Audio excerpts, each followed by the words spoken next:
Colégio Mauro Bezerra. Espero que todos vocês estejam bem. Vivemos aí esse momento de pandemia, mas acredito que muito em breve nós estaremos juntos novamente com nossas aulas de maneira presencial. É muito importante. Contudo, enquanto o senhor governador Camilo Santana ele não faz a liberação, continuemos com nossas aulas gravadas, nossas aulas ao vivo por meio do Meet e continuemos realmente estudando para o Instituto Federal do Ceará.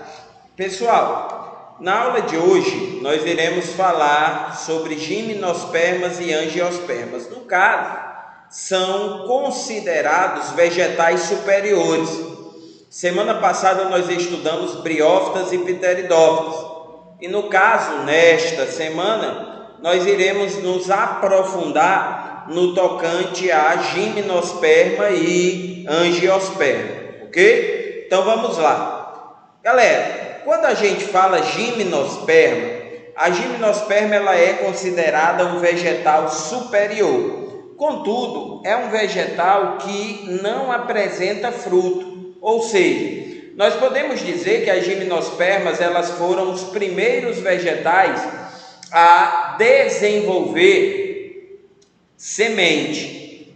Contudo, essas sementes encontram-se nuas, sem a devida proteção da estrutura conhecida como fruto, tá? Então, tecnicamente, apesar de terem semente, elas não apresentam frutos. A gente costuma dizer que as sementes das gimnospermas, elas são nuas, sem proteção, beleza? Continuando, aqui algumas características gerais das gimnospermas. Primeiro, são plantas traqueófitas. E por que elas são traqueófitas? Porque tal qual as pteridófitas, elas apresentam vasos condutores, ou seja, vasos condutores tanto de seiva bruta quanto de seiva elaborada. Nas gimnospermas, o vaso que conduz seiva bruta, nós podemos chamar de xilema, ou, cuidado com o IFCE, vaso lenhoso, tá? Então, tanto faz você chamar xilema ou chamar vaso lenhoso. Quando falamos de seiva elaborada, nós podemos chamar de floema ou o IFCE costuma cobrar vaso liberiano. Então, tanto faz você falar xilema ou floema ou vaso liberiano. Então, mesma coisa, floema ou vaso liberiano. Um bizu importante, o xilema ele pode ser chamado lenhoso, vaso lenhoso. Se vocês quiserem colocar apenas lenho, vaso lenhoso ou lenho. E no caso floema, você chama vaso liberiano, mas vocês podem chamar apenas liber. Então, xilema, vaso lenhoso, lenho. Floema, vaso liberiano, liber, beleza? E professor, o que seria a seiva bruta e a seiva elaborada? Bem, pessoal, a seiva bruta e a seiva elaborada, elas nada mais são do que, respectivamente, água e sais minerais e açúcares. Então, quando eu disse respectivamente, eu estou falando que a seiva bruta ela é composta basicamente de água e sais minerais. E a seiva elaborada, açúcares, que no caso seria o produto do processo fotossintético. Então, o produto da fotossíntese propriamente dita. São plantas fanerógamas, inclusive os primeiros vegetais fanerógamos a se desenvolver. O que é um vegetal fanerógamo? É aquele vegetal que apresenta as estruturas reprodutivas bem visíveis. E no caso são espermatófitas. Olha aqui o pinhão. São plantas espermatófitas, que no caso apresentam sementes. Aqui mostrando uma semente, contudo, como já falei anteriormente, a semente encontra-se nua, sem a proteção do fruto. Aqui mostrando os exemplos, por isso considerados vegetais superiores. Olha o tamanho desta árvore, não é? É um vegetal realmente de grande porte, e é interessante porque na maioria das vezes são vegetais que se desenvolvem na região de taiga, são vegetais que gostam de regiões mais frias para se desenvolver, beleza, pessoal? Habitat aí, habitat regiões frias, como eu falei. Vai até uma dica aqui para o IFCE. Nós temos aqui um pinheiro e nós observamos que eles têm essa forma cônica, não é? Formazinha de árvore de Natal, cônicazinha. Por que eles apresentam essa forma? Como é uma região que neva bastante, se eles tivessem uma copa da árvore convencional, tá? A neve acabaria se acumulando e esse vegetal poderia tombar ou ter o seu caule quebrado, não é? Então essa forma cônica evita que haja o acúmulo de neves, tá bom? A principal importância econômica das gimnospermas, no caso, na maioria das vezes, a questão da ornamentação. Ornamentar, são vegetais muito bonitos, você consegue fazer vasos lindíssimos, tá? A condição de reflorestamento e, no caso, na própria alimentação. A pinha, ela libera esta semente e é interessante porque, ao separá-la, são várias sementezinhas dessas, muitas pessoas apreciam muito, principalmente na região sul do nosso país, tá bom? As angiospermas, pessoal, de todos os vegetais,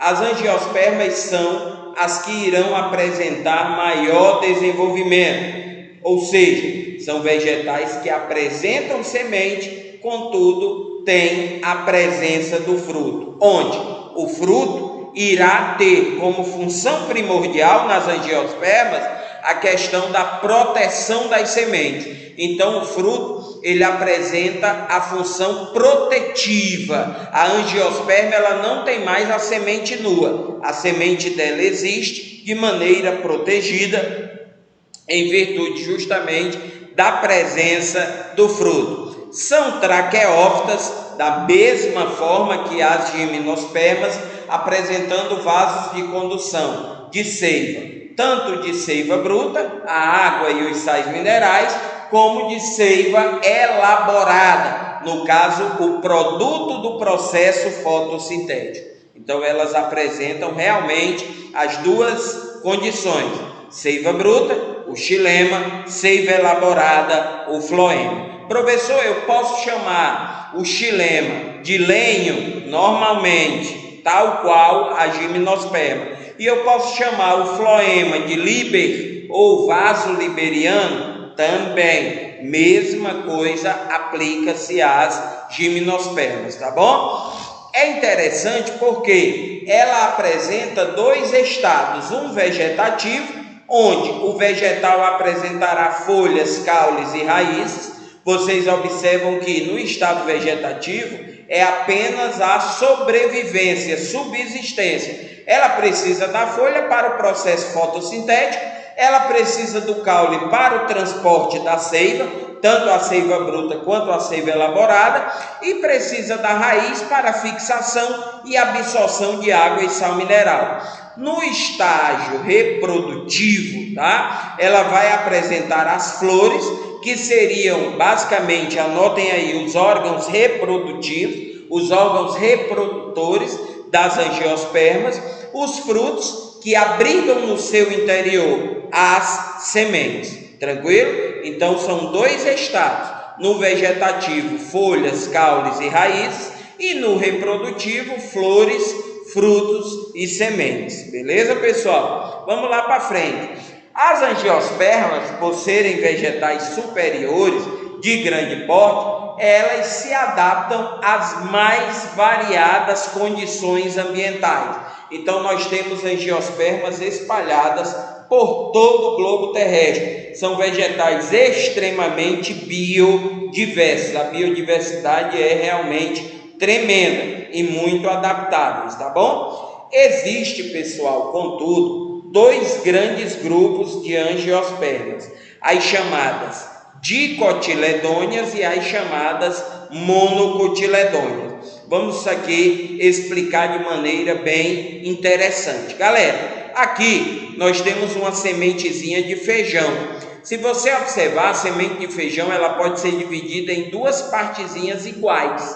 Já no caso, a do milho, ela só é dividida em uma única porção. Então é interessante porque dicotiledônea, porque semente dividida em duas porções.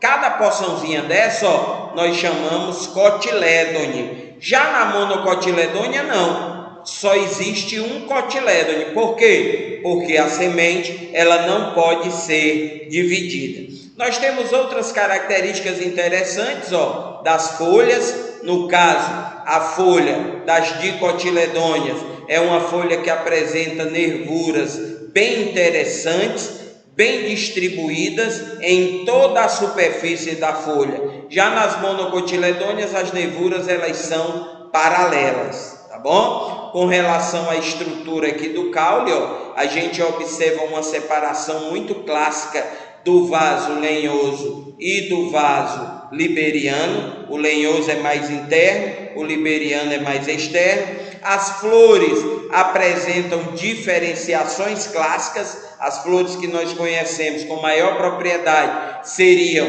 as da dicotiledônea, e as raízes, que na maioria das vezes a dicotiledônea apresenta uma raiz principal, nós chamamos sistema pivotante, um pivô central. E no caso das monocotiledôneas, ó, é uma raiz axial. Uma raiz axial? Não, uma raiz fasciculada, ou seja, eu não consigo identificar aqui, ó, uma raiz principal. Se vocês observarem aqui, eu tenho uma raiz principal, ó. Aqui não, eu não tenho raiz principal. Então, sistema pivotante, também chamado axial, sistema fasciculado, o IFCE geralmente chama raiz de cabeleira. Anotem isso, raiz de cabeleira. O que é isso? Eu não tenho uma raiz principal. Todas as raízes compõem a estrutura do vegetal, tranquilo? Aqui mostrando a flor é interessante porque é considerada o órgão reprodutivo do vegetal. Temos aqui, ó, a porção feminina, composta basicamente do estigma, que tem como função receber o grão de pólen para a reprodução, o estilete, e temos aqui o ovário. No caso, na porção masculina, nós temos aqui, ó, a antera e nós temos aqui o filete. Então, um grande bizu para vocês. Antera e filete forma a porção feminina, masculina, que nós chamamos estame. Estigma, estilete e ovário forma a porção feminina, que nós chamamos gineceu. Bizu para o IFCE, gineceu ou pistilo. Professor, na masculina eu chamo só estame?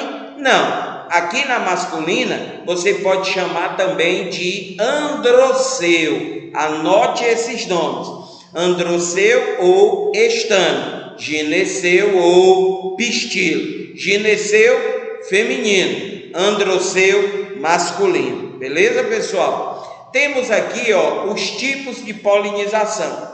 A polinização, pessoal, ela nada mais é do que o transporte do grão de pólen. Olha só, da antera até o estigma. Então, a partir do momento que o grão de pólen ele sai da antera e ele vem até o estigma, nós chamamos isso polinização. É óbvio que essa polinização ela pode ser feita por insetos, pássaros, morcego e o vento. No caso, quando ela for realizada por insetos, nós chamamos de entomofilia.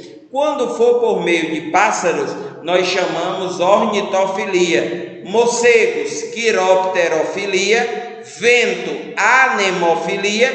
E existem duas que eu quero que vocês anotem: a chamada polinização por meio de moluscos, tá? No caso, caracóis, na grande maioria das vezes, nós chamamos malacofilia, e a polinização feita pela água, que nós chamamos hidrofilia, tá? Então, a malacofilia, ela é feita por moluscos, e a hidrofilia, ela é feita pela água. Existe ainda um tipo muito clássico, que é a polinização antropológica ou antropóloga, que seria feita pelo ser humano propriamente dito, tá? Aqui mostrando, ó, a polinização feita pelo pássaro, que seria a ornitofilia. No caso aqui, nós temos uma polinização realizada aqui, ó, por insetos.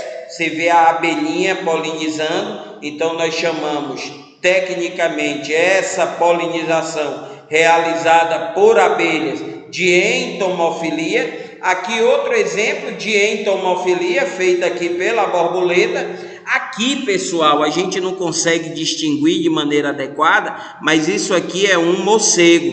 Então aqui é a polinização chamada de quiropterofilia. E por último, a polinização feita por anemofilia, no caso aqui, ó, a forçazinha dos ventos, anemófila, tá? Muito interessante. Aqui mostrando o desenvolvimento do grão de pólen.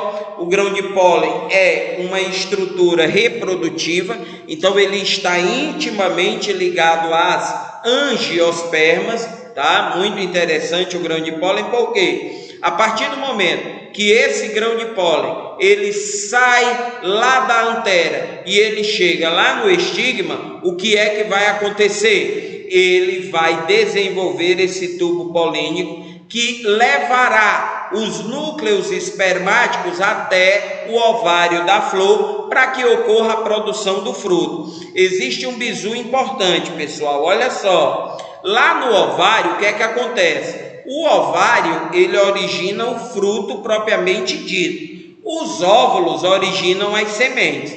Então, por exemplo, numa flor de mangueira, a flor da mangueira vai desenvolver a manga, então o ovário dela desenvolve a manga e o óvulo desenvolve a semente. No caso, na flor da mangueira, nós só temos uma semente, ou seja, só existe um óvulo. Se nós formos observar na melancia, nós temos um fruto com milhares de sementes. Então, na realidade, naquele caso ali, nós temos, no caso, também vários óvulos. Óvulo desenvolve semente, ovário desenvolve o fruto, tá bom? Com relação à fecundação, o que é que acontece? As angiospermas, elas apresentam uma fecundação do tipo sinfonógama ou sifogâmica. Na maioria das vezes eu costumo chamar sinfonógama. O que é isso, professor? Não há necessidade da água, por quê? Porque o grão de pólen, ele vai desenvolver o tubo polínico, não havendo necessidade da água. Existe uma dupla fecundação, então, primeiro, a oosfera, que seria a porção feminina, o óvulo, a parte feminina da flor, ela vai se unir ao núcleo espermático, formando núcleos polares que posteriormente irão se unir a um segundo núcleo espermático, formando basicamente o fruto e as sementes. Então nós temos um ciclo de vida nas angiospermas bastante complexo. Pessoal, um detalhe: as angiospermas, elas apresentam sementes. Qual é a principal função da semente? Proteger o embrião. Então a semente, ela tem como função primordial a proteção do embrião. Já os frutos, eles têm como função proteger a semente. E é válido ressaltar que um fruto, ele é dividido por porções. Nós temos o epicarpo, que seria essa partezinha da casca. Nós temos o mesocarpo, essa porçãozinha que no abacate é comestível, e o endocarpo, que seria o lugar que abriga a semente. O conjunto formado por epicarpo, mesocarpo e endocarpo forma justamente o pericarpo, tá bom? Com relação à classificação, os frutos eles podem ser classificados de acordo com a sua suculência. Quando é que ele é carnoso? Quando ele tiver suculência, quando ele for um fruto suculento. No caso, os frutos carnosos, eles vão se dividir em dois grandes grupos, bagas e drupas. O que é uma baga? É um fruto com muita semente. Exemplo, a melancia. O que é uma drupa? É um fruto carnoso com suculência com apenas uma semente. No caso, a manga, por exemplo. Já o fruto seco, não. O fruto seco, ele não apresenta suculência. Então, nós temos como exemplo aí legume, existe a cápsula e existe o aquênio, tá bom? Que são exemplos fundamentais de frutos secos. Com relação à deiscência, que seria o quê? A liberação das sementes, existem frutos deiscentes e existem frutos indeiscentes. O que é um fruto deiscente? É aquele que se abre naturalmente. Então, com o passar do tempo, o fruto vai se abrir liberando as sementes. Os indeiscentes, a semente só é liberada quando o fruto apodrece, tecnicamente. Com relação à condição do fruto propriamente dito, um fruto ele pode ser considerado verdadeiro ou falso. Quando é que um fruto é verdadeiro? Quando ele se desenvolver do ovário. Então, sempre que vocês virem no IFCE que um fruto se desenvolveu do ovário, vocês observem que aquele fruto é considerado verdadeiro. No caso, os pseudofrutos, pseudo significa falso, então é um falso fruto. Pseudofruto faz alusão a falsos frutos. Eles podem ser simples, compostos ou múltiplos. Quando é que ele é simples? Quando a parte comestível tiver origem ou do pedúnculo floral ou do receptáculo floral. Um exemplo clássico, aqui ó, o caju. O caju, ele é um falso fruto. Por quê? O fruto verdadeiro do cajueiro é a castanha. O caju, ele é apenas um pedúnculo floral desenvolvido. Frutos compostos. A parte comestível, ela tem origem num pedúnculo, no receptáculo floral de uma flor com muitos ovários. Exemplo clássico, olha aí, ó, o morango. O morango não é considerado um fruto verdadeiro. O morango é considerado um falso fruto, por quê? Porque ele se origina de muitos ovários que se unem, eles se fundem e automaticamente ocorre a formação do morango. E o múltiplo, que seria uma infrutescência, que nós temos como exemplo clássico aqui, pessoal, ó, o milho, beleza? Frutos patenocárpicos. O que é isso, professor? É um fruto que ele não tem semente, pessoal. Nós temos como exemplo clássico aqui, ó, a banana. A banana é um fruto que não precisa de fecundação para ela se formar. Ela automaticamente tem a formação a partir da ação hormonal no vegetal. Uma coisa clássica do fruto patenocárpico é que ele não tem semente. Se você cortar aí uma banana ao meio, você não vai ver semente. Você pode ver uns corpúsculozinhos que existem no interior dela, mas não é uma semente porque não abriga o embrião.